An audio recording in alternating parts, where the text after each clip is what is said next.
Hello everyone. Before we start, hit that like button and subscribe. Drop a comment with where you're watching from and what time it is for you. That's how YouTube keeps sending you stories like this. And now, let's get into it.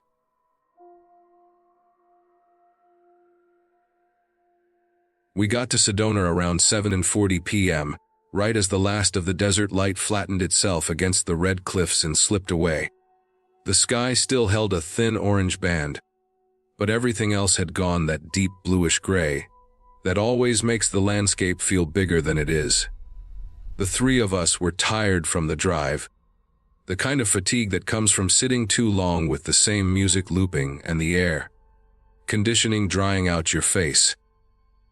The casita we booked was in the village of Oak Creek, tucked a little off the main road, close enough to see headlights through the trees, but far enough that the quiet felt almost rural. I remember thinking the place looked harmless, with a small fenced yard and a deck light that flickered as if the bulb was loose.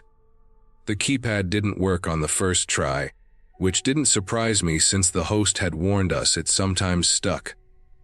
Still, standing there with the desert cooling fast around us, I felt that little flick of irritation that comes when you're tired and just want the door to open. Leah tried it twice before the lock chirped and finally clicked. Inside, the air didn't feel stale, so I knew someone had been there not long before us. A faint smell of cigarette smoke drifted near the entryway, soft but noticeable. The listing had bragged about being strictly non-smoking, so I paused for a second, trying to figure out if maybe a neighbor had been standing outside, or if a cleaner had smoked in the doorway. I didn't want to start the trip with complaints, so I brushed it off. The place was clean in that surface, level way. Counters wiped, floors swept, bedspreads smoothed down. But the shower tiles were still damp, and there were footprints leading toward the drain. They were faint, already drying at the edges, but definitely not ours. The three of us looked at them for a moment, none of us saying anything. We had driven for hours. We were hungry. We wanted to settle in, so we blamed it on the cleaner rushing out, maybe running late for another job, and moved on. By the time we unpacked a little, washed our faces, and set our bags down, it was close to 10:30. The casita was quiet, the kind of quiet that feels thick, the kind where you can almost hear the refrigerator humming in the next room. The walls were thin enough that when a car passed out on the road, a soft vibration rolled through the floorboards. We didn't think much about safety. It was Sedona. It was supposed to be peaceful. I fell asleep quickly but woke up in the middle of the night without knowing why. My phone screen said 1:15 a.m. The room was dark except for the small amount of moonlight slipping in between the curtains. At first, I thought the sound I heard was wind moving gravel, but it was too rhythmic. Slow, steady crunching. Someone walking outside, dragging their steps just a little, like their souls pressed deeper with each movement. My throat tightened in that instinctive way, the body recognizing something before the mind wants to accept it. I stayed still and listened.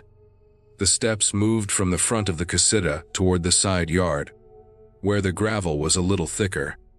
For a moment I considered animals, since javelinas roam freely in that area, but I knew this wasn't them. The pattern had a human weight to it, evenly spaced, not the skittering or shuffling of animals. Every step pushed small rocks against each other in a slow, drawn-out crunch that made the hair on my arms rise. The back door rattled once, a clean, sharp sound that cut through the quiet. Not a bump from the wind, not an accidental brush. A full grip on the handle and a twist, followed by the faint shake of someone testing it again, hoping it might give. The casita had 2 small bedrooms, and I could sense Lee and Tori awake, even before I heard either of them shift. When something frightening happens in a shared space, there's a strange awareness that moves between people, a silent recognition that something isn't right. I stayed on my back, staring at the ceiling, listening to the breathing in the room and the sounds outside. After the back door, the steps moved again, this time slower, almost deliberate. Gravel grinding under a careful heel. Then silence. A long stretch of it, enough for my heartbeat to climb into my ears. A shape moved past the window above the kitchen sink. I couldn't see the face, just the outline of a head and shoulders against the faint glow of distant light pollution. The figure paused there for several seconds, unmoving except for a slight shift, as if angling to see inside. My chest tightened so hard it felt like it might crack. The casita wasn't large, and every window suddenly felt much too close to where we slept. Metal tapped against the glass. One soft tap at first, then another. It didn't sound like a ring or a fingernail. It was sharper, firmer, like the end of a key or a small tool. The tapping moved along the edges of the window frame, almost as though the person was trying to test its strength or see if there was a loose point. When the steps circled back toward the front door, the shaking became rougher. The person tried the handle with both hands, hard enough to make the frame creak. I could picture the lock straining, the thin screws holding more weight than they were meant to. Each pull sent a small tremor through the floor.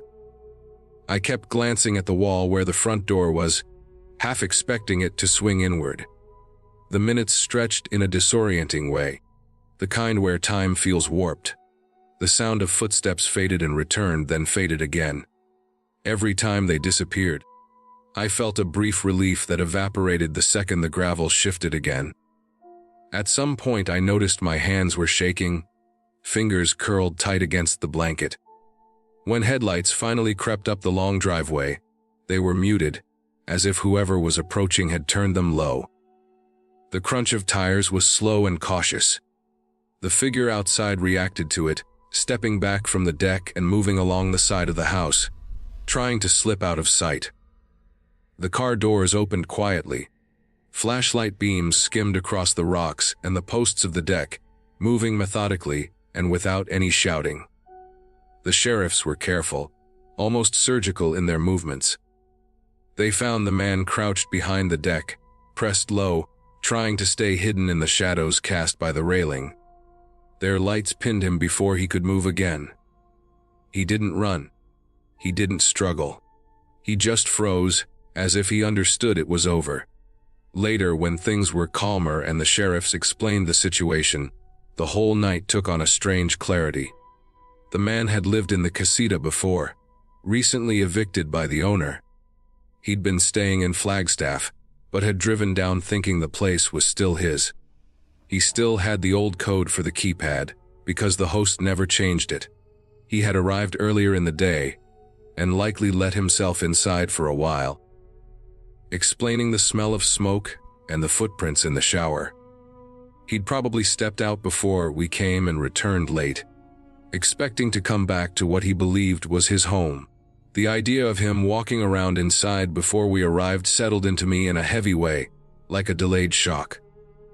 Every small detail from earlier, the sticking keypad, the footprints, the faint smell, clicked into place and formed a picture I didn't want to think about for too long. We packed up before sunrise, moving through the rooms quietly, making sure nothing was left behind. The sky was just beginning to lighten, the red rocks turning soft and muted.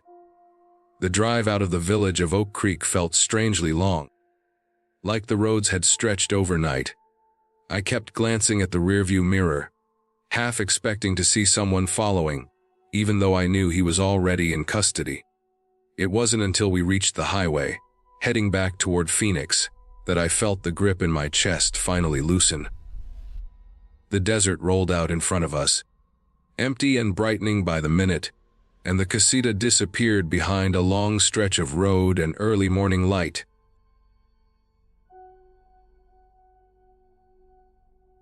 I arrived at the cabin with a kind of tired excitement that always hit me at the start of a weekend away. The three of us had planned the trip for months, blocking out a weekend when none of us had work, family obligations, or anything that might pull us back home. Lake Whatcom seemed like the right balance of quiet and accessible, a place close enough to drive to after work but far enough that it felt like stepping out of regular life. The cabin sat on a slope that dropped down toward the lake, surrounded by cedars that blocked most of the afternoon light. It was built sometime in the late 1960s, and the owner's listing mentioned that they had updated the bathroom and kitchen, but kept the rest. Authentic, which was usually code for uneven floors and cold corners, but we didn't mind. We had groceries, a couple bottles of wine, and plans for nothing but hiking and lounging. The weather was calm when we parked, but a heaviness sat in the air, the kind that made the lake look flat and taut. Clouds pushed across the sky in streaks and low formations, moving faster than I expected. The air smelled like rain waiting for permission. I carried my bag up the steps, hearing the boards shift beneath my weight, and set it just inside the mudroom. The first thing I noticed inside was how dim it already felt. The windows looked out toward the water, but the overcast light barely reached inside the living room. A standing lamp near the couch flickered when I turned it on. I assumed it was the bulb. We unpacked in a slow, half-distracted way, paying more attention to the windows than our luggage. The storm felt like it kept pressing closer. By the time I arranged my things in the small bedroom off the hallway, the wind had started to climb steadily, lifting quiet whistles from the window frames. The lake darkened to nearly slate black, and the first drops hit the roof with a soft ticking. I had expected rain all weekend, but not this early and not in this volume. The sky dropped into a rolling gray, and within the hour the storm was fully on us. The power went out around 6. The cabin gave a small click, like a switch flipping somewhere deep in the walls, followed by silence. Then a low hum from the refrigerator died, and left the place feeling hollow. We set candles in whatever stable spots we could find: the counter, the coffee table, the bathroom sink. The shadows rose up taller than they should have, especially in the corners, where the candlelight couldn't reach. I walked into the pantry to check for extra matches, and ended up brushing my shoulder against something that moved slightly. When I looked closely, I realized it was a small door that had blended into the wall. It was barely tall enough for a person to crouch through. The wood looked older than the surrounding shelves, and the latch felt loose when I touched it. I opened it just a couple inches, but the depth beyond it vanished almost immediately into darkness. The air rising from it carried a mild, old scent like dust and cedar mixed with soil. I figured it was just a crawl space, maybe for accessing pipes or insulation. The cabin was old enough that secret little compartments didn't seem unusual. I closed it again and went back to the main room. By the time we settled in for the night, the storm had reached the kind of intensity that drowns out thought. Rain slammed against the roof so loudly that it felt like someone dumping buckets of gravel overhead. The wind pushed at the walls in long sweeping gusts, and the branches outside scraped across the siding. The lake was invisible, absorbed into the same darkness as everything else. I tried to sleep, but the mattress springs complained every time I shifted, and the air felt colder in the room than it should have. The candles had been blown out hours earlier, leaving only the faint glow of my phone screen when I checked the time. At around 2 in the morning, I woke again without knowing what made me open my eyes. The storm had quieted slightly, still strong but no longer rattling the windows. I lay still for a moment, trying to understand the shift. The cabin gave its usual nighttime sounds, the faint settling creaks, the fabric whisper of blankets, the wind brushing along the eaves.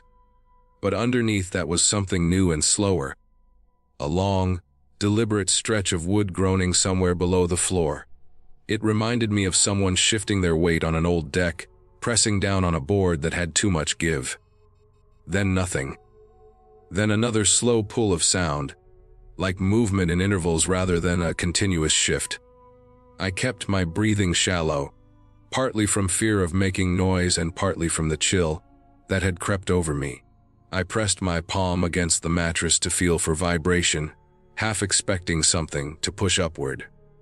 The sound started again, slightly to the left this time, deeper under the floor. It was unmistakably movement. The dragging quality made it even worse, as if someone or something was pulling themselves across a surface coated in dust and debris.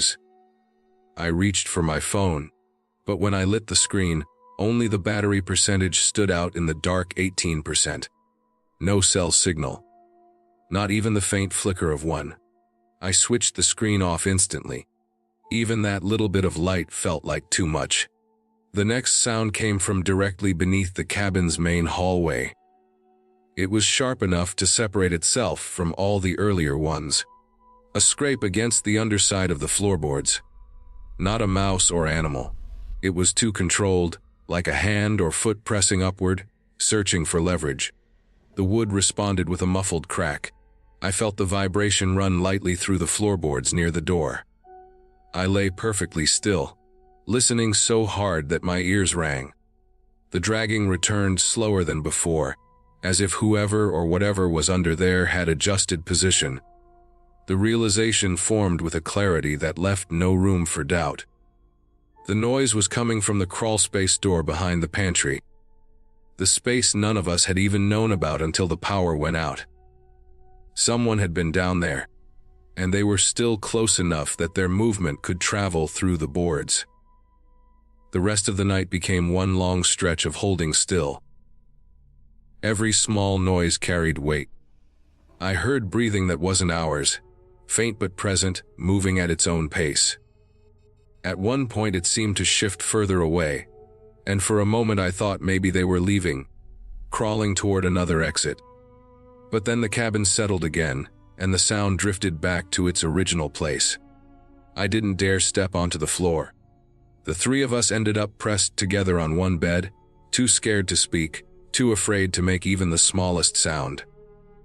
The storm covered some of the noise, but not all. The hours dragged by in messy, uneven pieces, marked only by the slow change in the quality of darkness as night thinned into early morning. When daylight finally seeped into the cabin, it came as a dull gray glow, not strong enough to feel safe but enough to see the shapes of furniture. The movement under the floor had stopped. The silence felt unnatural, as if the cabin were waiting for something. I stared toward the hallway, half expecting the crawlspace door to shift on its own. We waited longer than we needed to, hesitant to be the first one to step off the bed. When we finally moved, the floor felt colder than before, like something had recently been pressed against it. The maintenance truck showed up a little after 9, the sound of tires on wet gravel cutting through the stillness. The man walked in holding a large flashlight, talking about storm debris and checking on the fuse box. But I hardly processed what he was saying. I followed him to the pantry. The crawlspace door looked exactly as I had left it, except the latch was slightly off-center. He pulled it open and the cold air rushed out.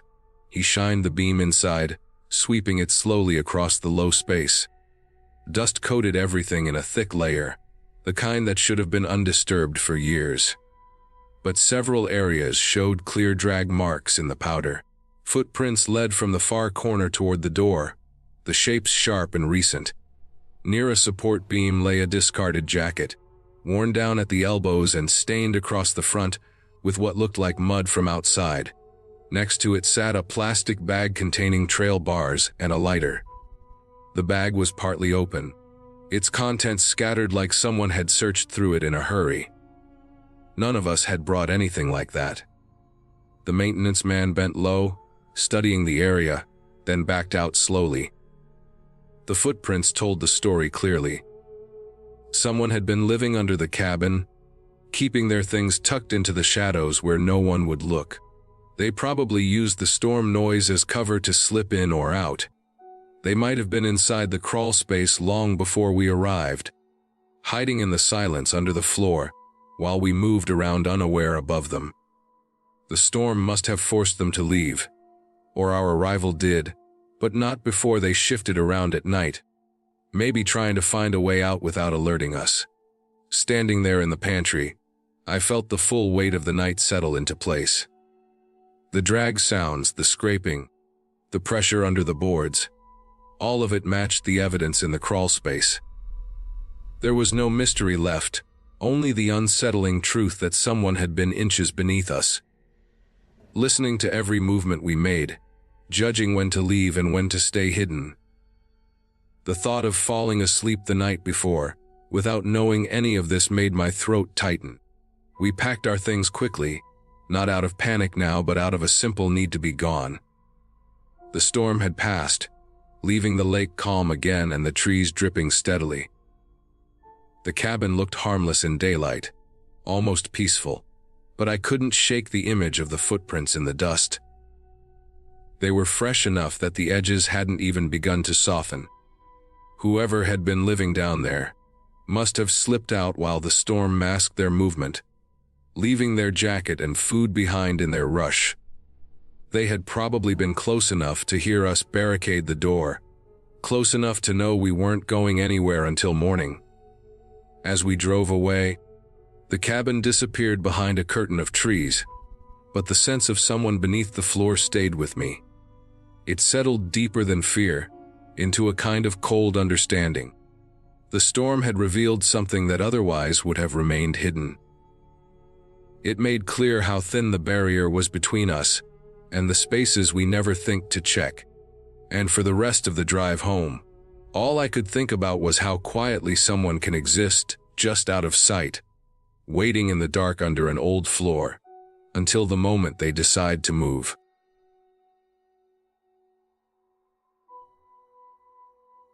The heat had already settled into the car hours before we left Las Vegas, the kind of heat that clings to your clothes and rises off the dashboard in faint waves, even with the vents blowing at full strength.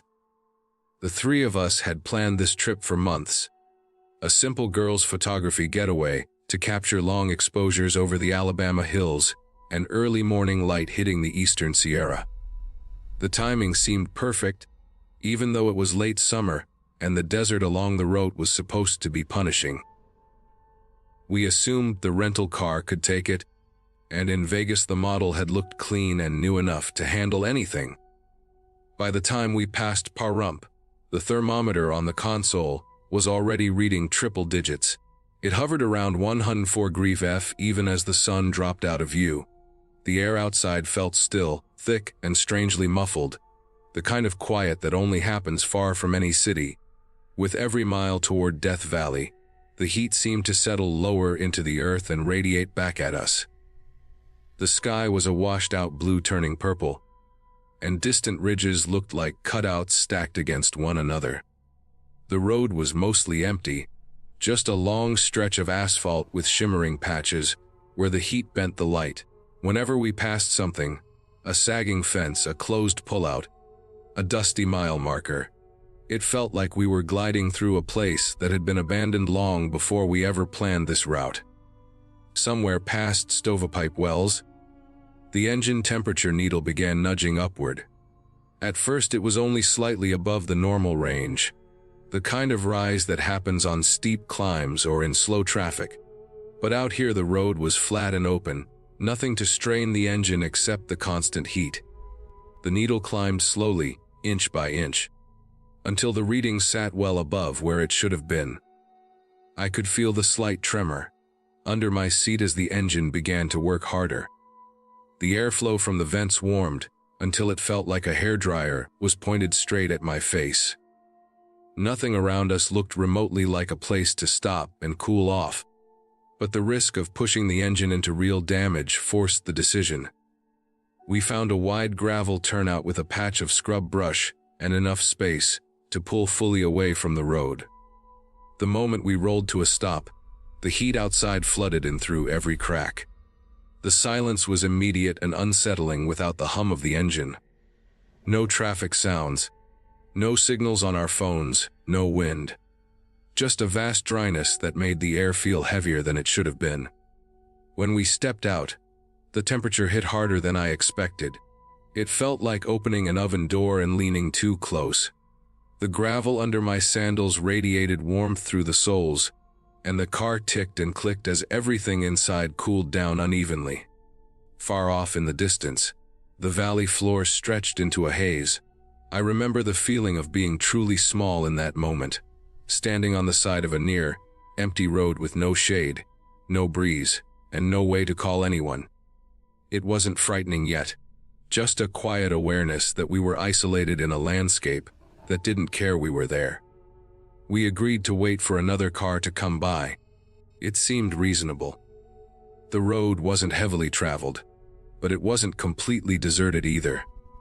The sun was still low enough that a few drivers might be heading toward Lone Pine or Furnace Creek. We stood beside the car, taking turns wiping sweat from our necks and watching the horizon line shimmer. At first the waiting felt normal, just another delay in a long drive. 20 minutes passed without a single vehicle.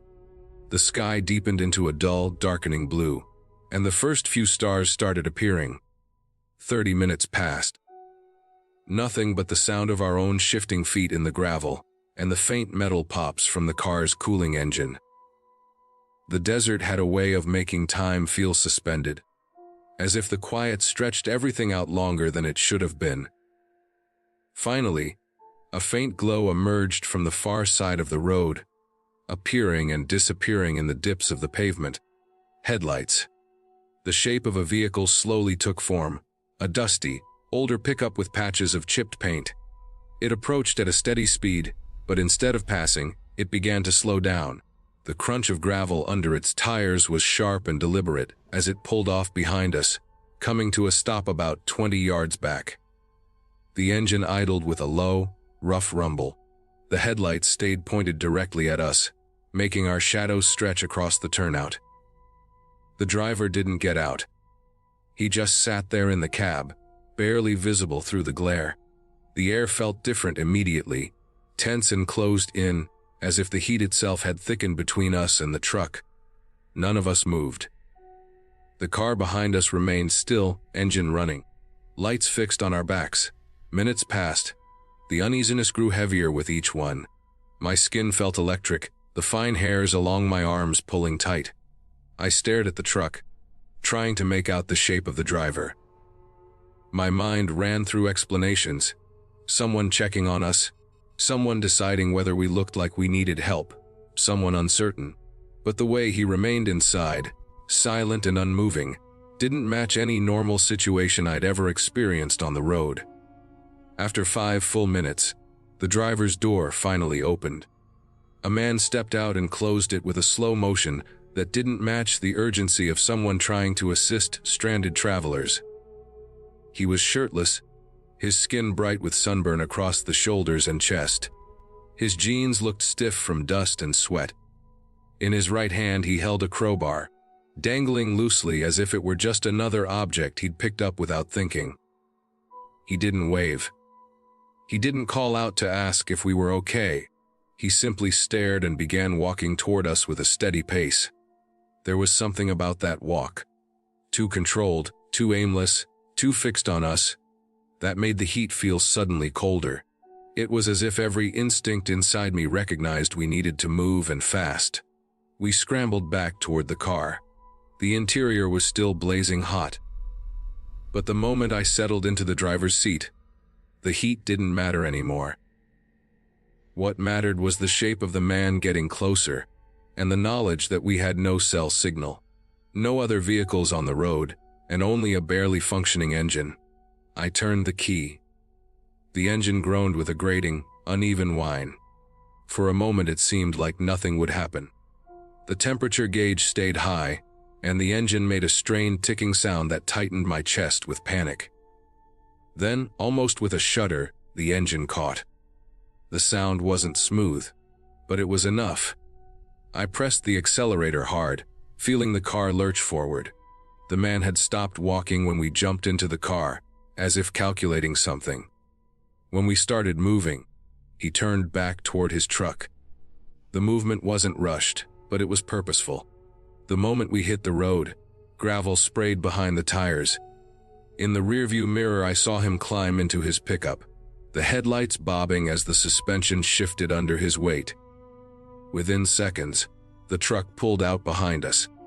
We drove with the needle nearly maxed out on the temperature gauge. Every few seconds I checked the mirror. The pickup stayed behind us, matching our speed but never getting too close, the headlights maintaining a fixed distance. The road twisted slightly between dark hills, and the lights from his truck stayed in view the entire time. There was no relief, no moment where he dropped back or turned off somewhere. He simply followed. The desert outside turned pitch black, with only the occasional reflective post marking the way. The smell of overheated engine parts seeped into the cabin, metallic and sharp. I kept expecting the temperature to push into the red and force us to stop. But somehow the engine held on.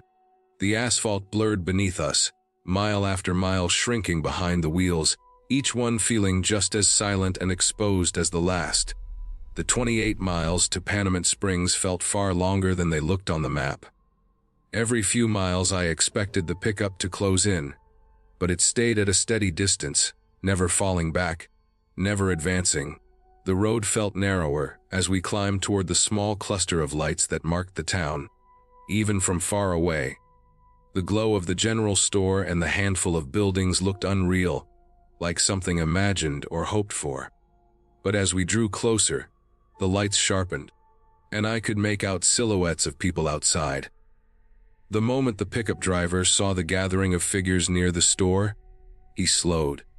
I watched in the mirror as his headlights dipped slightly and the truck drifted toward the edge of the road. Instead of pulling in behind us, he stopped briefly, then made a smooth turn back the way he had come. The taillights glowed red for a moment, then disappeared into the darkness of the valley. When we finally parked in the gravel lot near the general store, the engine sounded exhausted, clicking and hissing, as if it had survived more than it should have. The heat inside the car pressed outward, mixing with the coolness of the night air for the first time in hours. My hands shook as I stepped out, not from the temperature, but from the long stretch of fear that had settled deep inside me. Standing under the lights of Panamint Springs, surrounded by the noise of people talking, footsteps on gravel, and the distant hum of a generator, the reality of those miles behind us came into sharper focus. The man had followed us for 28 miles through empty desert, without a word, without an explanation, carrying a crowbar and approaching us in silence. He had turned around the moment he saw others nearby, not because he changed his mind, but because he understood he no longer had the privacy the desert had given him. We stayed in that parking lot for a long time, letting the engine cool, letting the tension filter out of our bodies. The desert was still there beyond the lights, dark and vast and indifferent, but now there were people around, cars, coices, the ordinary signs of safety. By the time we continued the drive toward Lone Pine, the engine had stabilized and the air felt cooler against the windows. But the emptiness of that long stretch of road, the headlights fixed on us for miles, and the quiet steps of a stranger in the heat stayed with me long after the trip ended. The memory settled in with a clarity that never faded.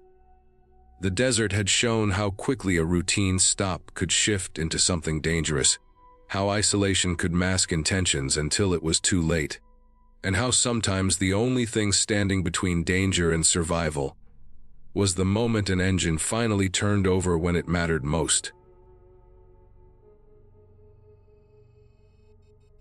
I arrived in Galway late in the afternoon, after a long train ride from Dublin, tired but excited to meet my two college friends for a cheap weekend away.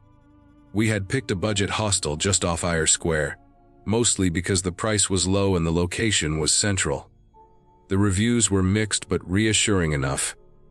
People mentioned noise, thin walls, and the occasional rowdy group passing through after a night out, but everyone kept repeating the same phrase, noisy but safe. I remember thinking that was good enough. We weren't expecting much. A bed, a lock on the door, and a place to leave our bags. The hostel sat on a narrow side street just off the main square, squeezed between a takeaway shop and a closed bar with its windows covered in posters. When we stepped inside, we were met with the usual hostel elements: overheated lobby, a faint smell of damp coming from the stairwell, the sound of footsteps echoing through halls that never seemed completely silent. The receptionist barely looked up as we checked in. He handed us our key cards and pointed us toward the third floor. The stairway carpet was worn in the middle from years of travelers dragging their suitcases up and down. My friends laughed about it, saying it looked exactly like every hostel they'd stayed in during trips abroad. It felt normal. Our room had 4 bunks, 2 sets against opposite walls, and a small window that looked directly into the windows of the building next door. There were people talking somewhere above us, and the distant pulse of music drifting through the street outside. It all blended into the usual nighttime noise, nothing that felt threatening. We unpacked just enough to find our toothbrushes and chargers, then headed back out for food, drinks, and the attempt at feeling like we were still the same carefree group from college. By the time we returned close to midnight, the hallway was louder, but the noise was harmless. People moving around, someone laughing too hard a few rooms down, footsteps back and forth, a suitcase rolling across uneven floorboards. I crawled into the top bunk near the door. One of my friends took the lower bunk beneath me, and my other friend spread her things across the opposite set. The room was stuffy, but we were too tired to complain. I fell asleep quickly. I woke up the first time around 2 in the morning because someone slammed a door somewhere on the floor. It was the kind of sound that rattled metal frames and made the mattress vibrate. I rolled over and fell asleep again almost immediately. The second time I woke up, it was quieter. The hallway noises had died down. My phone showed 3:40 AM. At first, I couldn't figure out why I had woken up. The room felt colder than before, as if the window had been left open, though I couldn't remember anyone touching it. I stayed still for a moment, adjusting to the dark. The faint orange glow from the street lights outside filtered through the curtains, just enough to outline the furniture and the shapes of my friends asleep across from me. As my eyes adjusted, I noticed a shadow near my feet. For a split second, I thought my mind was playing tricks on me. But then I focused. Someone was sitting at the foot of my bunk.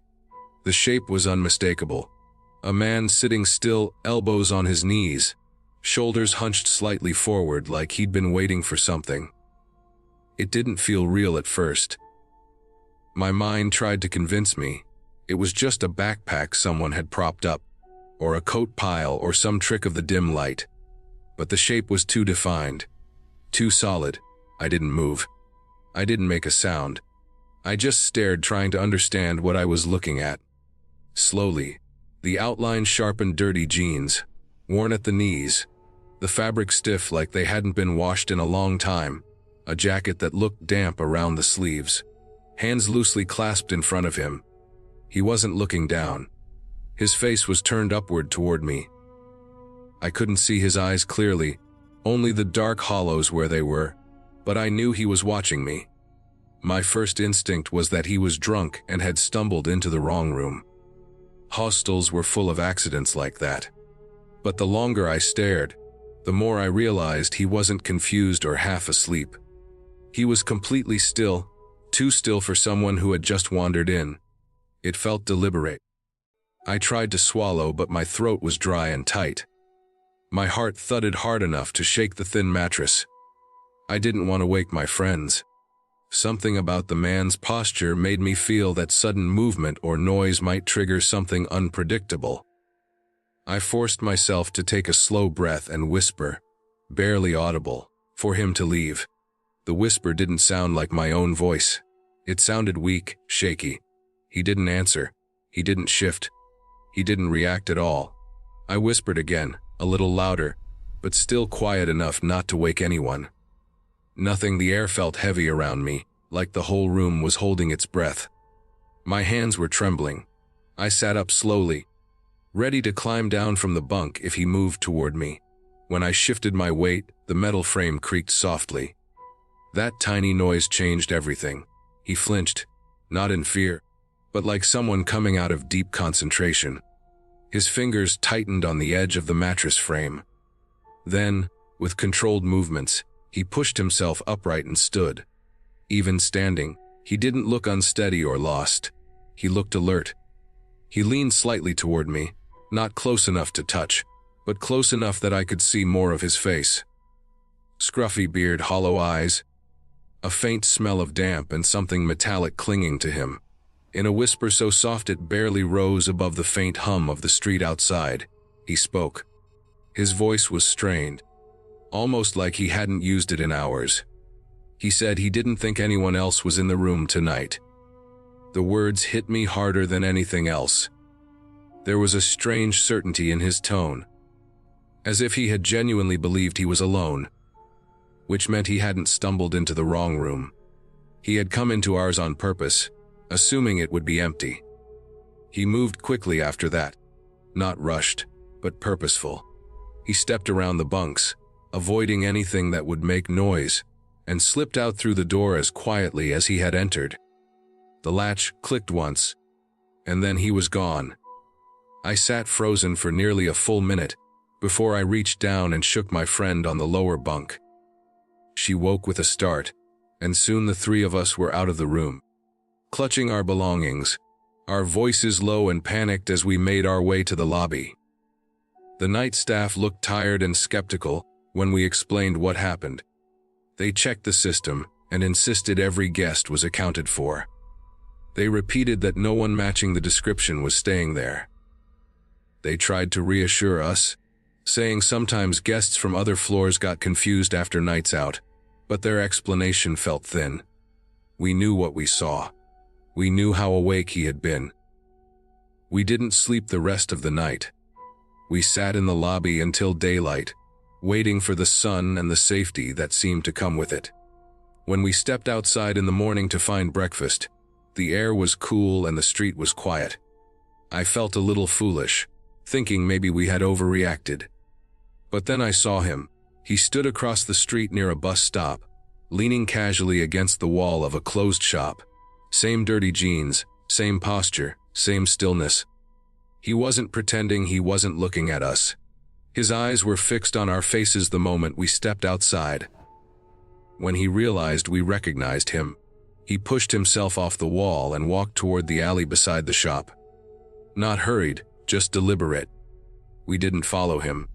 We went straight back inside, grabbed our bags, checked out without waiting for the staff to ask questions, and booked another hostel across town. A more expensive one, farther from busy streets, with private rooms and secure locks. The new place felt cleaner and brighter, but I still slept with my suitcase pushed against the door that night. Even after leaving Galway, even after returning home, I kept thinking about how quietly he had moved, how confident he had been walking into a dark room he thought was empty, and how he had waited at the foot of someone's bed in the early hours of the morning, with no expression, no hesitation, and no reason we ever learned. What unsettles me most isn't that he got into the room. It's that he had clearly done it before. I wasn't expecting anything unusual that afternoon. The three of us had been looking forward to the trip for weeks, and the hike near Klingman's Dome was supposed to be the easy warm, up before settling into the cabin in Gatlinburg. The weather was mild for early fall, a little humid but not uncomfortable, and the sky had that dull, even light that comes right before sunset starts to settle in. We parked near the lot, grabbed our packs, and got started without much thought. I remember noticing how quiet the area felt, even near the popular trailheads. It was a weekday, past the busy part of the day, so I figured the stillness was normal. The first hour passed without any trouble. The trail was a bit narrow in places, with damp soil that clung to our shoes, but nothing worth noting. The air smelled like wet leaves and moss, that heavy forest scent that settles low to the ground. By around 5 in the evening, the light had shifted just enough to make the woods feel more enclosed, almost like the trees were leaning together. The map on my phone showed we were still heading in the right general direction, but the GPS had always been spotty near the dome, so I didn't think much about the signal dropping. When my watch lost connection too. That was the first moment I felt something tighten a little in my chest. The trail under our feet didn't look familiar anymore. The ground changed from packed dirt to softer, darker soil, and the plant growth was thicker than what we'd passed earlier. Ferns crowded the edges, and clusters of rhododendron leaves brushed against our legs. When we checked the time, it was 5:10 p.m., and for the first time, we admitted we had probably taken a wrong turn somewhere. We weren't panicking, just annoyed with ourselves. The woods felt calm, almost too calm, as if even the insects decided to stay still. We turned back to retrace our steps, trying to follow the faint trail. The silence made every sound from our own footsteps seem louder. Somewhere in the distance I thought I heard a snap, like a stick breaking, but it was far enough away that I didn't mention it. The thick canopy above us filtered most of the daylight, turning everything into muted shades of brown and green. Sweat formed along my back, more from nerves than the temperature. A few minutes later, the silence shifted. It was subtle at first, the kind of change that registers only because the woods had been so consistently quiet. Then I heard it clearly. A voice. At first, it sounded like a distant call, the kind a hiker might make if they were trying to get someone's attention. The tone didn't match the surroundings. It didn't fit. When the sound came again, I stopped walking. It was a voice saying, "Help me, I'm hurt." The words were spaced the same way each time, with no urgency, no strain, no gasping or wavering like you would expect from someone actually injured. It was flat and even, like someone reading from a line they had practiced. It repeated once more, same tone, same cadence, same distance. It didn't seem to move at all. I felt a cold pressure settle across my shoulders and down my arms. My friends stopped too. None of us said anything. We didn't need to. The repetition was too exact. I tried calling out. My voice felt small in the thick air. I expected the voice to respond or change, even just slightly. Instead, the same line drifted out toward us again, from the same place in the trees. "Help me. I'm hurt." The lack of variation made something inside me recoil. It didn't sound like a recording, though. There was no static, no mechanical edge. But it didn't sound like a real person either. It was the tone that pushed us past uncertainty into fear. A human voice, stripped of emotion, saying the exact same thing at the exact same rhythm, as if the person wasn't actually calling out to anyone at all, but simply repeating a requirement. None of us wanted to move closer to it. The trees ahead were dense, trunks crowded together and layered with thick undergrowth that blocked out much of the light. The source of the voice seemed embedded somewhere in that mess, and there was no chance we were walking blindly into it. We slowly backed away, stepping carefully to avoid slipping in the mud or breaking branches that might draw attention. The voice repeated again, still unchanged, still sitting in the same pocket of woods. We didn't run. Running in uneven forest terrain in low light is a quick way to sprain an ankle or worse, and besides, the instinct to stay quiet had settled into all three of us. The further we moved, the more the sound faded, but even when it was almost gone, I could still hear the shape of the words. Once we reached a higher ridge, the terrain opened slightly. There was more space between the trees, and the ground was firmer, covered in needles and dry leaves instead of soft mud. The ridge sloped downward toward the area we had backed away from, giving us a clearer angle. The light was fading fast, but there was still enough visibility to make out details below. That was when we saw the footprints. In the darker soil, pressed deep by recent moisture, there were two sets. The first set looked like adult footprints, heavy, spaced apart, pointed directly toward the place where the voice had been drifting from. The impressions were dark and sharp, edged, meaning they were fairly fresh. The stride length looked steady, like whoever made them had been walking with confidence or at least without injury. The second set unnerved me even more. They were smaller, maybe a child's or a small teenager's footprint, They followed behind the first set for several feet, each print placed close together, as if the person had been taking careful steps. Then they stopped. The last small footprint pointed slightly outward, and after that, there were no more. No sign of a turn, no shift in direction, no dragging marks, just an abrupt end. The heavier prints continued forward alone. There was no sign of movement in the forest below. No shadows shifting, no branches bending, nothing that suggested another person was down there. The voice had stopped completely by then. The woods felt hollow, like the silence had sealed itself over everything. We stood there long enough to feel the air cool around us. There was no logical explanation that fit everything. A lost hiker wouldn't repeat the exact line with no urgency. A recording didn't make sense either. There was no mechanism or equipment anywhere around, and the sound carried naturally, not like something broadcast through a device. And the footprints, the sudden absence of the smaller ones, settled too heavily in my stomach to ignore. The only thing we knew was that staying any longer felt like pressing our luck. We kept climbing along the ridge, until we finally hit a section of trail that looked familiar. The return hike felt twice as long, every sound amplified in the fading light. When we reached the parking area, it was nearly dark, and the relief of seeing the cars felt like stepping into another world. A world that made sense. We didn't report anything. None of us could explain what we had heard, or what the footprints meant, and trying to describe it would only make us sound unsure of our own memory. Even now, I know what I heard and what I saw, but I still struggle to put meaning to any of it. The voice, the missing footprints, the unnatural repetition, none of it fits neatly into any reasonable category. We skipped every other hike we had planned for that trip. The cabin in Gatlinburg felt safer than the forest, even though nothing about the place had changed except our mindset. Sometimes I think about how close we were to walking toward that voice, instead of away from it.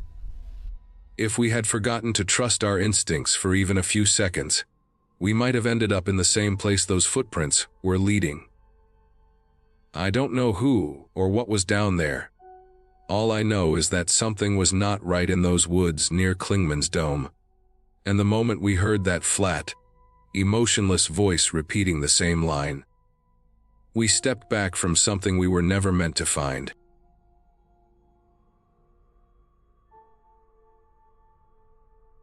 I pulled into the quiet street just after 10, the July heat from Portland still clinging to the car.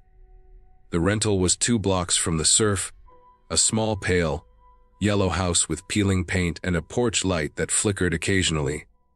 The neighborhood was almost unnervingly still. It wasn't the usual hum of vacationers you'd expect on a summer Friday night. No muffled music, no voices drifting down the street, just the sound of the ocean somewhere off in the distance, and the occasional whisper of wind through palm fronds. We unloaded the car quickly, moving suitcases up the narrow path to the front door. The keys had been left in a lockbox by the real estate agency, so the process was mechanical, almost rushed. Inside, the house smelled faintly of salt and old carpet. The rooms were small but neat, the furniture plain and serviceable. We unpacked a few things, set up the fans, and tried to shake off the long drive. The clock ticked past midnight, and sleep was already pressing against our eyelids. That's when it happened. 3 knocks. Slow, deliberate, echoing through the small hallway. At first, I thought maybe someone was drunk, knocking on the wrong door, or a neighbor playing a prank. I went to the peephole and pressed my eye against it. Nothing. Empty street. The faint glow of a streetlight illuminated the cracked sidewalk and the swaying shadows of the palms, but no one was there. 5 minutes later, it came again. This time from the back sliding door. 3 more slow knocks. The sound was heavier in the kitchen, closer than I wanted to imagine. My stomach sank. It was impossible to see outside the sliding door. The curtains were drawn, and the glass reflected our own dimly lit interior. I motioned to my friend to stay quiet, and we moved low to the floor, pressing ourselves against the hallway wall, listening. The knocks came again, hesitant at first, then firmer, as if someone was testing the door. Then came the handle. A soft turn, careful at first, then a stronger tug. Every small sound seemed amplified in the dark. The house creaked around us. I could hear my own pulse, loud and uneven. We called 911, whispering and trying not to make any noise. The dispatcher's calm voice on the phone was a thin thread of reassurance, saying an officer was nearby and would be here as quickly as possible. Through the line, we could hear the faint echo of something moving outside, the scratching of bare feet on the wooden porch. Then silence. Then another knock. We crouched in the hallway, backs pressed together, eyes darting toward the shadows of the rooms we'd passed through. Every small sound, the whine of the refrigerator, the hum of the fans, felt like it could be covering something worse. Time stretched, minutes bleeding into what felt like hours. Occasionally, a faint silhouette would pass outside the curtained windows, just a shadow too tall and too deliberate to be anyone just walking by. When the officer arrived, we barely noticed his footsteps on the front steps until he called out softly, identifying himself. He checked the doors and windows, scanning the yard and the street, nodding grimly at what he saw. He told us that similar reports had come in for 2 nights before. Someone walking barefoot around rentals, trying doors, standing silently in yards and staring at windows. No pattern, no obvious motive, no capture yet. It was a relief, in a sense, to know we weren't imagining it. Still, the fear lingered like a cold weight in the pit of my stomach. We stayed with the lights on, the blinds drawn, listening to the faint ocean hum outside. Every time a breeze rattled the porch, or a palm frond scraped against the siding, my muscles tensed, expecting a shadow to appear in the corner of the window. The next morning, the sun burned away most of the tension, but the neighborhood felt different now, subtly hostile. We went for coffee, keeping an eye on every passing figure, every step on the pavement. That night, we slept with the door locked, the lights on, and every window secured. There were no more knocks, no more shadows moving silently outside. It was just the two of us, the ocean, and a quiet street. We left 2 days later, careful to lock the door behind us, our suitcases in the car. Driving away, I glanced back at the pale, yellow house, and the street seemed empty again, the quiet almost too complete. The officer had told us it was likely someone who wandered the area, looking for opportunities, but we didn't know. There was no explanation, no face to put to the fear. Just the knowledge that someone had been there, outside our windows, while we crouched on the floor in the dark, waiting for them to leave. It stayed with me, the sense of being watched, of someone moving in the spaces just beyond the walls of safety. Even now, I remember the texture of the floor under my palms, the weight of the phone pressed to my ear, the small shiver when the handle rattled for the second time. The clarity of that moment, the absolute certainty that we were not alone, is something I haven't forgotten. It's the kind of fear that doesn't need explanation to be real, the kind that lingers in quiet streets, in darkened rooms, in places where no one expects it. We were lucky. The police were nearby. The man didn't come inside. But for 2 nights, and for that one long night in July, someone had been outside, circling, testing, waiting. And there was nothing to do but hide, hope, and wait. Even weeks later, I can't drive past the coast without thinking about that quiet street, the slow, deliberate knocks, and the shadow that might still be out there, walking barefoot, looking for the next house. It was over. We were safe. The officer left, we left, the street returned to its empty stillness. But the memory of that night, of crouching low and listening to a presence we couldn't see, stayed with me, sharper than any summer heat, colder than the ocean breeze, and entirely, terrifyingly real.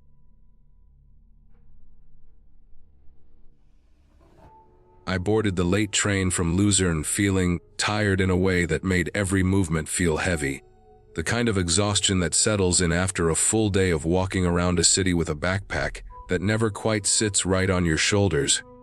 The platforms thinning out, the lights sharp and cold on the concrete. My friends and I had Eurail passes and a loose plan for the next few days. The kind of plan that works only because you're young enough to think you'll figure things out as you go. We had been excited earlier, talking about lakes and chocolate and cheap hostels, but the energy had flattened as the evening stretched on. All we wanted was to sit down, maybe close our eyes for an hour, and spill out into Zurich where everything would feel busier and brighter. The car we chose was half empty, rows of seats in that quiet blue upholstery that always felt slightly damp from people coming and going. A few passengers were scattered near the windows, absorbed in their phones or leaning against their bags, with the blank look of someone waiting out a long ride. The air smelled faintly metallic from the rails, mixed with that warm, stale scent of recycled train air. It felt safe enough, an ordinary late-night train. I slid into a seat near the aisle, my friends across from me. We barely spoke, each of us decompressing in our own way. I watched the reflections in the windows instead of the dark outside, the layered shapes of overhead lights, and the faint outline of my face. I was paying so little attention to the rest of the car that I didn't even notice the man until he sat down directly across from me. He had a small duffel bag pressed against his leg, the kind that looked worn from being dragged across too many platforms. He was older than us, maybe mid-40s, with a tired grayish stubble and a heavy coat that seemed too warm for the inside of the train. The car was still half empty, but he chose the seat straight across from me, knees almost touching mine. It jolted me awake in a way caffeine never could. He rubbed his hands together in a slow, deliberate way, not for warmth, but with a kind of steady rhythm, like someone preparing for something. His eyes flicked between me and my friends in a pattern I could feel more than see. It wasn't glancing or accidental. It felt like he was tracing outlines, checking details, taking in things I didn't want him to notice. There was nothing loud about his presence, but it took up too much space all the same. For a few minutes, I tried to pretend it was nothing. People act strange when they're tired. Maybe he didn't realize how close he was sitting. Maybe he was just trying to stay awake. But the longer I sat there, the more it felt like he had decided where to sit before he even walked into the car. Every small gesture seemed intentional. His fingers tapped the zipper of his duffel bag again and again, like he was waiting for the right moment to open it.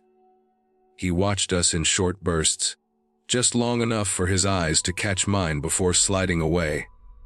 I tried to keep my breathing steady. My friends looked tired, but I could see their shoulders tensing the same way mine were. None of us wanted to say anything out loud. Speaking would turn the tension into something real, something that needed action. I wouldn't have looked twice at his phone if my friend hadn't nudged me. She didn't need to say anything. She tilted her chin toward the man, her face tight and pale. When I glanced down, I saw the angle of his hand, the way the screen was tilted, not toward his own legs but toward ours. The faintest glow from the display reflected against the metal pole next to him. His thumb tapped the edge, steady and practiced. He was taking photos of our legs like it was the most normal thing in the world. Heat rushed into my face. I tried to keep everything quiet, controlled. I leaned forward just enough to look him in the eye. He didn't pretend not to understand me. He didn't act confused or embarrassed. He simply smiled in a way that made the air in that train car feel colder. It wasn't a friendly expression. It was the look of someone who already decided how this interaction would go. He sat back and rubbed his hands together again like nothing had changed. I didn't want to stay another minute. My friends didn't either. Without discussing it, we grabbed our things in small, nervous movements and stood up. The man didn't move. He didn't say anything. He just watched us walk toward the automatic door at the end of the car. The door hissed open, a stretch of quiet metal hallway spilling into the next car. I kept my head down, my backpack straps cutting into my shoulders. The second car was almost empty. A couple sat near the far end dozing. A man in a business suit stared at his laptop with headphones on. The space felt brighter, calmer, like we had stepped out of something invisible but suffocating. We didn't sit. We kept walking to create distance, settling finally near the window in the next car, where the seats were empty and the overhead lights felt softer. My hands were shaking a little, but I told myself it would be fine. Trains have conductors. We would be in Zurich soon. Crowds, lights, police nearby. Everything would open up again. For a few minutes, the motion of the train was the only sound. I watched trees blur by in patches of darkness, interrupted by the glow of small towns tucked into valleys. I tried to push down the tightness in my chest. My friends sat close, each of us pretending to scroll on our phones even though none of us were reading anything. Then, faint behind us, I heard the telltale hiss of a door sliding open. I turned before I even meant to. The man stepped inside the car, like he had been searching for something and found it. He didn't rush. He didn't try to hide what he was doing. He just walked slowly down the aisle, keeping enough distance to avoid making a scene, but never looking away from us. It was a calm, steady pursuit, the kind that made my heart beat louder than the train tracks. We stood immediately. None of us wanted to show fear, but fear pushed us forward anyway. We walked toward the next door, passing rows of passengers who didn't look up. It felt strange to move through a train full of people who had no idea what was happening only a few feet away. I kept glancing back. Every time I did, I saw him in the same steady rhythm, hands near his duffel bag, eyes never drifting elsewhere for more than a second. We crossed into another car, then another. With each one, I expected to find a conductor. Usually there was at least one checking tickets during evening hours, but the cars were oddly empty of staff. We moved past passengers who were asleep or lost in their own worlds. The man stayed behind us at the exact same spacing, close enough to follow, far enough to pretend he wasn't. My throat felt tight. Every metallic clatter of the tracks made it harder to tell if his pace changed. The train lights overhead flickered once as we crossed a bridge, and for a moment the entire car dipped into half darkness. When the lights steadied again, he was still there, gripping his bag like it held something he didn't want anyone to see. It felt like the ride was taking longer than it should, even though I knew it wasn't. I watched the station names flash by in the dark, counting how many stops we had left. Every time the train slowed, I hoped it was Zurich, but the screens above the doors kept listing smaller towns. The closer we got to the city, the more people boarded, filling the cars in patches, but the man never lost sight of us, slipping between groups, always drifting near enough to keep us in reach. By the time the announcement for Zurich came on, my legs were tense from standing. The three of us moved toward the door long before the train slowed. Passengers shifted around us, adjusting bags, preparing to step off. The presence of so many people felt like a shield, the first one we had since leaving Luzern. I swallowed hard, listening to the brakes squeal as the train drifted into the bright underground platforms. As soon as the doors opened, we stepped out into the flood of movement. The station was buzzing with late, night travelers, the kind of crowd where no one looks at anyone for more than a second. My feet moved faster than my thoughts. I kept expecting to feel a hand on my backpack or hear footsteps close behind, but all I heard was the tense rush of our own breathing. I glanced back once over my shoulder. The man had stepped onto the platform, standing just outside the train door. He didn't follow. He didn't blend into the crowd. He simply stood there, still and steady, his expression unreadable under the bright station lights.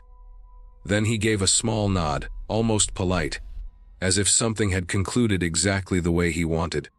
We didn't slow down until we were deep in the main hall, surrounded by layers of sound and strangers, and the bright hum of late night Zurich. Only then did the tightness in my chest start to ease, not because anything felt safe yet, but because the distance was finally real. We stayed in the station for a long time before heading to our hostel, making sure he wasn't anywhere nearby.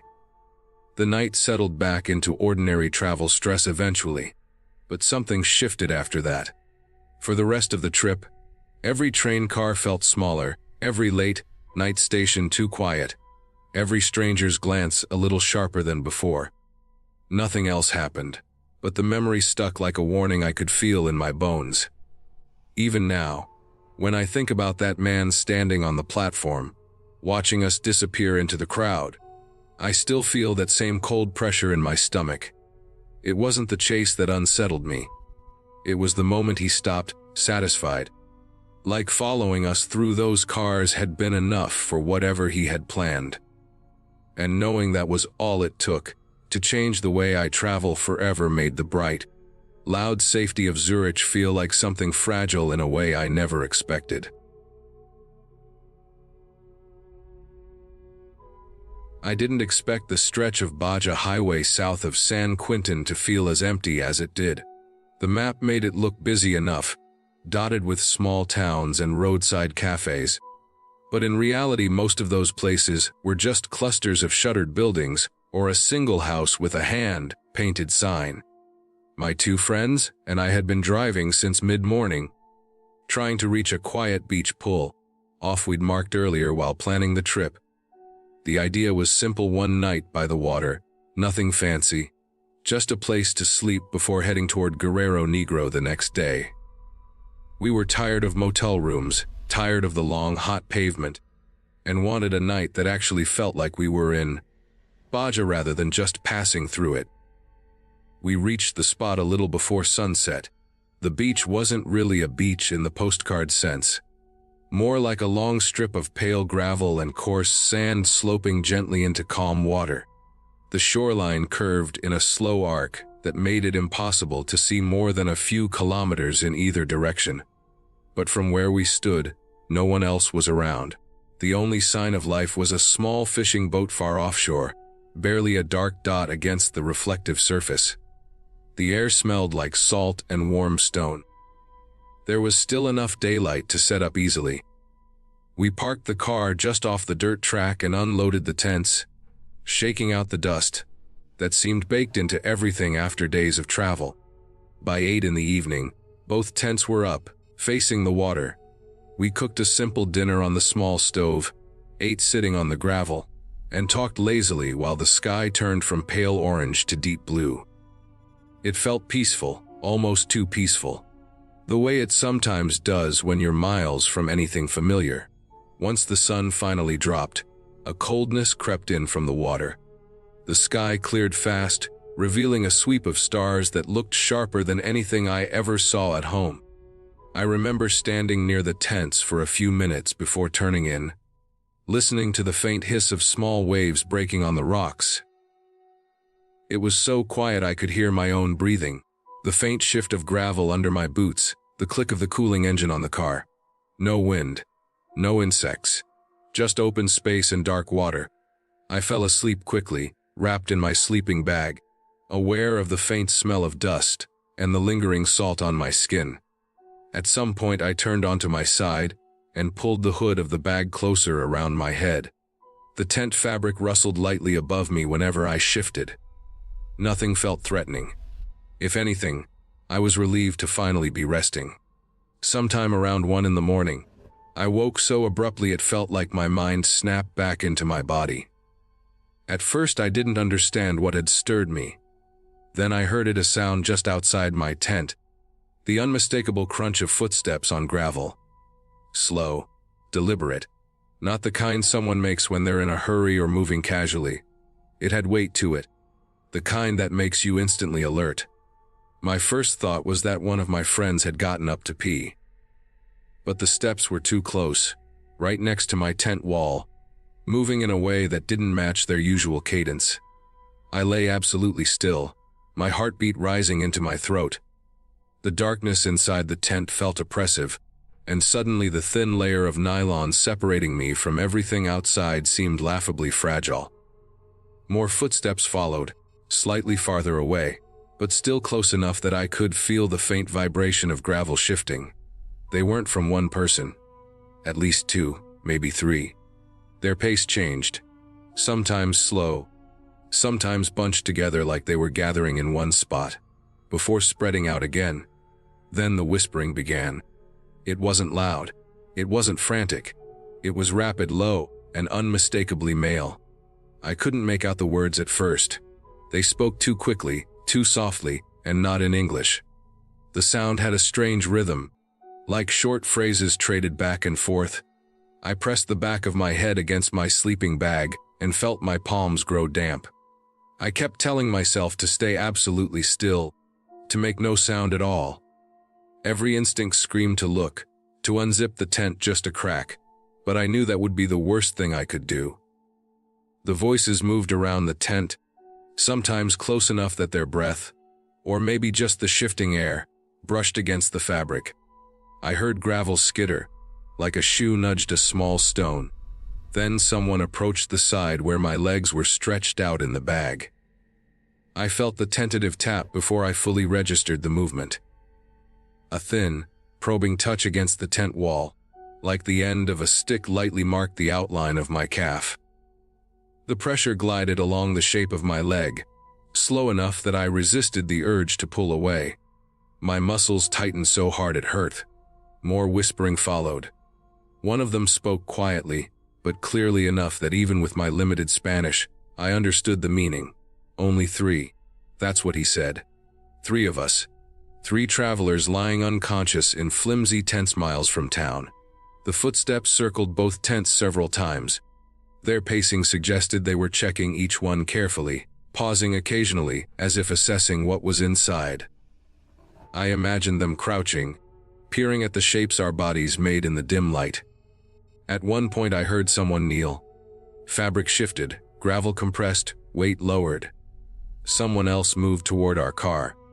But nothing was touched or opened as far as I could tell. Every second stretched into something that felt like minutes. The whispering faded and returned, then faded again. I couldn't sense what decision they were making, only that they hadn't left yet. The urge to breathe deeply was overwhelming, but I held everything shallow and quiet. My mouth felt dry. My hands shook inside the sleeping bag.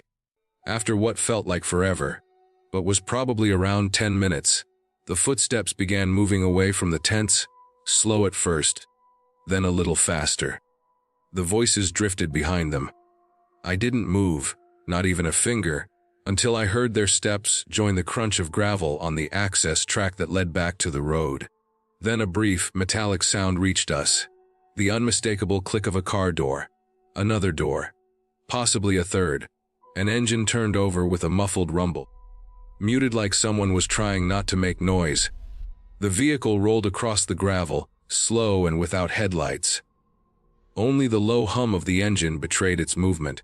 It continued toward the main road, grew quieter, then vanished into the distance entirely. For a long time afterward, I stayed awake, staring at the faint dome of the tent as my eyes adjusted to darkness. I didn't dare check on my friends. I didn't dare unzip the tent or shift around. I barely allowed myself to breathe. The fear wasn't sharp anymore, it was steady and cold, seeping into every thought. Every rustle of fabric felt like it could echo. Every distant sound made me tense, wondering if they had returned or if someone else was out there watching. By the time the sky began to lighten, I was exhausted but alert. A pale band of color spread over the water, turning the gravel a soft gray. The moment I felt it was safe enough, I unzipped the tent slowly and stepped outside. The air was cold and still. Nothing looked disturbed, at least not in an obvious way. My friends emerged almost at the same moment, both with the same shaken look I felt inside. None of us needed to ask if the others had heard the same thing. It was written on our faces. We packed quickly. Every movement felt urgent, though none of us said anything. The stove, the tent poles, the stakes. We shoved everything into the car with restless hands. I kept glancing toward the dirt track, half expecting a vehicle to crawl back into sight. But nothing came. Only the quiet morning and the slow whisper of the water. An hour later, we reached a gas station north of the campsite. The attendant, a middle-aged man with weathered skin and tired eyes, listened with an expression I couldn't read. When we finished explaining, all he did was shrug, like we'd mentioned something as ordinary as the temperature. He said we had camped too far from town. People notice. People watch. That answer sat heavily in my mind as we drove north, deeper into the long stretch of desert highway.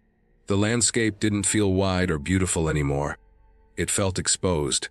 Every empty pull-off made me think of those footsteps on the gravel, those quiet whispers, and the unseen faces that had walked around our tents in the dark. Even hours later, the memory of that thin tap of a stick tracing the shape of my leg made my stomach twist. We didn't stop again until we reached a town large enough that the streets had lights and the houses stood close together. For the rest of the trip, none of us suggested camping again. Even now, when I think back to that night, I remember how the air smelled of salt and stone, how calm everything seemed right before I fell asleep, and how quickly that peace disappeared the moment those footsteps reached us. Real fear doesn't need to be loud. Sometimes it arrives quietly, barefoot on gravel, whispering in the dark while you lie perfectly still, waiting for it to pass.